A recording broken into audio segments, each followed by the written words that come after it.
17 years ago, the world was introduced to Fox's X-Men, a film that turned out to be way more important than anybody could have anticipated. It paved the way for the modern age of comic book adaptations that are massively popular today, with the film itself spawning sequels, prequels, spin-offs, and introducing us to Hugh Jackman's body, I mean Wolverine, one of pop culture's most enduring and iconic characters.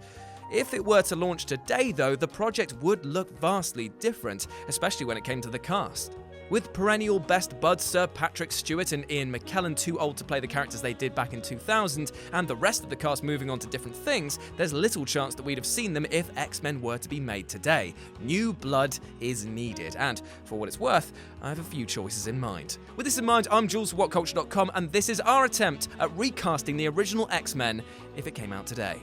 Number 9. Matt Bomer, Cyclops. The character of Cyclops is a hard one to successfully portray on the big screen. It's no good just casting a charming actor with a twinkle in his eye, since you can't see the damn things anyway. You need somebody who can convincingly emote with their body language and facial expressions. Sexiness be damned. And not only does Matt Bomer look the part, but he can do just that. Just go and watch him in The Nice Guys as a hitman pretending to be a friendly doctor. He says so much through his movements and presence alone, able to come off as cool, confident, and magnetic all at the same time. Cyclops has to possess those traits, especially with a Jean Grey romance being a guarantee. Granted, he is 39, but depending on the angle, it could work. Add to the fact he looks young as fuck, and you have a franchise lead for years to come. Number 8. Jamie Bell, Iceman. Jamie Bell didn't have the best of luck when he dabbled in superhero territory, with 2015's mega flop Fantastic Four being about as attractive to watch as a dead dog in a skip. But that movie is in no way reflective of his talents. He works best when he's given smaller, less showy roles to chew on. Think King Kong, Snowpiercer, Defiance, or even the newly released 6 Days, and that's exactly what Iceman would be. Bell also looks much younger than he is, so he'd fit right in Xavier's school alongside the rest of his youthful peers. The actor's pale complexion would also make him a great fit for the part, as that's the type of look the character has in the comic books. Being associated with ice and all, it wouldn't really work if the actor playing him had a golden tan. The only real question is whether or not Bell would ever want to do a superhero movie after the Fantastic Four was fantastically flawed. But if that one could be swept under the rug, he'd knock this one out of the park. You know, as long as he can match Arnie for ice-based puns. Number 7. Mary Elizabeth Winstead, Rogue. Everybody loves Rogue.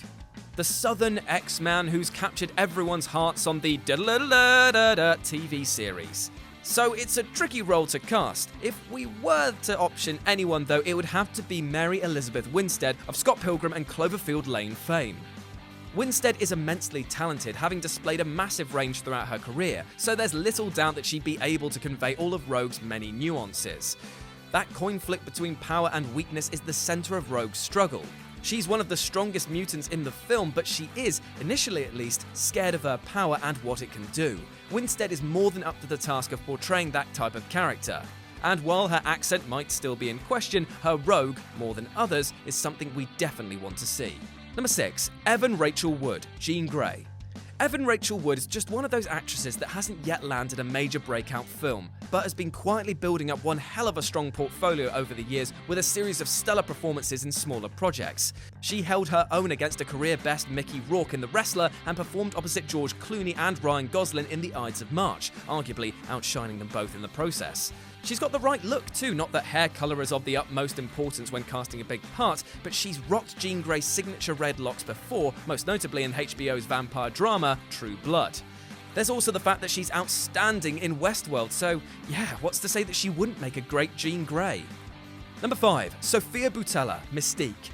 Is there really anyone else who'd be able to convincingly pull off Mystique's physicality? Boutella shot to fame in Kingsman: The Secret Service as a deadly killer with blades for legs, and it was her incredible athletic prowess that made her such a standout in that role. She's then appeared in things such as Star Trek Beyond in a less demanding but still action-heavy role, before being cast in the reboot of The Mummy, which, well, was shit. In short, her remarkable physical performances have made her stand out in recent years, and Mystique is a character that will require that sort of skill set.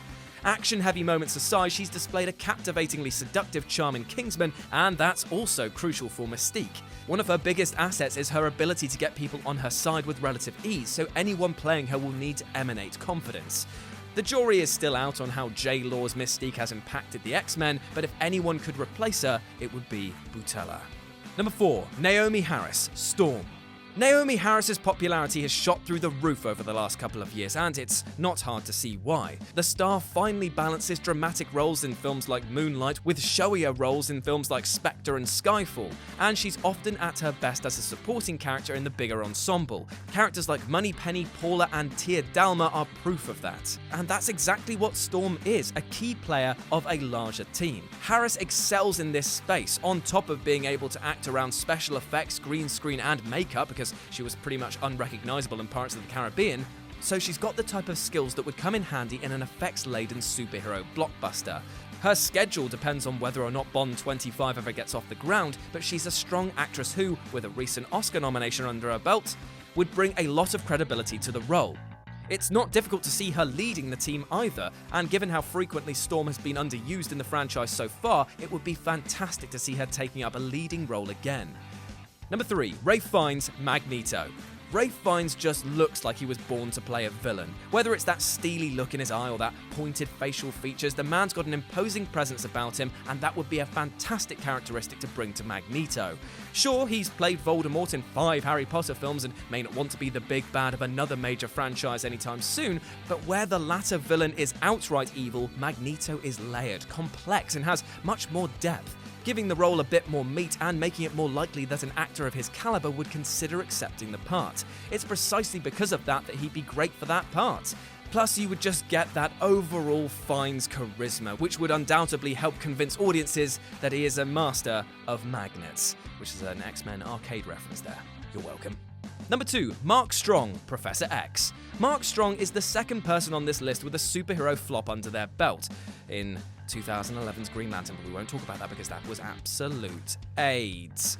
But he's also appeared in some much better films as well, such as Body of Lies, Kick-Ass, and Tinker Tailor Soldier Spy, in which he played 3 vastly different characters that are all confidently portrayed, finally demonstrating Strong's versatility. With that in mind, he'd surely have no trouble stepping into Professor Xavier's shoes. He's got the right feel, complete with the bold head and commanding voice. It's something that we all share, which makes the part work, and age is actually on his side.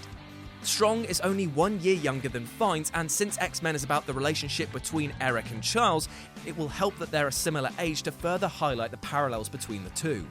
And number 1, AIDEN Turner, Wolverine. While it's incredibly hard to imagine anyone other than Hugh Jackman playing Wolverine in this hypothetical scenario, he never got the part in the first place, so comparisons are off the table.